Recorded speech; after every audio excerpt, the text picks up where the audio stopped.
28 मराठीमध्ये आपले स्वागत आहे। आजच्या मोठ्या बातम्यांबद्दल बोलूया। सावनेर येथे ट्रॅक दुचाकी अपघातात तरुणाचा मृत्यू।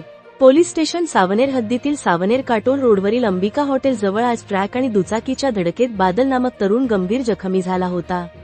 जखमी अवस्थेत त्याला सावनेर शासकीय रुग्णालयात दाखल करण्यात आले। नागपूरकडे नेत असताना रस्त्यातच त्याचा मृत्यू झाला।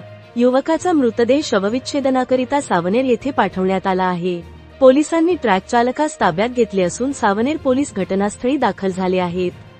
मिळालेल्या माहितीनुसार बादल हा कळमेश्वरकडून सावनेरकडे जात होता, तर ट्रॅक वळण घेत असताना हा अपघात घडला। ट्रॅक क्रमांक MH34BZ4401 दुचाकी क्रमांक MH40AW7954 यात घडला असून त्यात युवकाचे निधन झाले। अंबिका हॉटेल परिसरात वारंवार अपघात होत असून येथे स्पीड कंट्रोलची व्यवस्था नसल्याने तातडीने स्पीड ब्रेकर बसवण्यात यावेत, अशी मागणी सामाजिक कार्यकर्ते हितेश बनसोड यांनी केली आहे।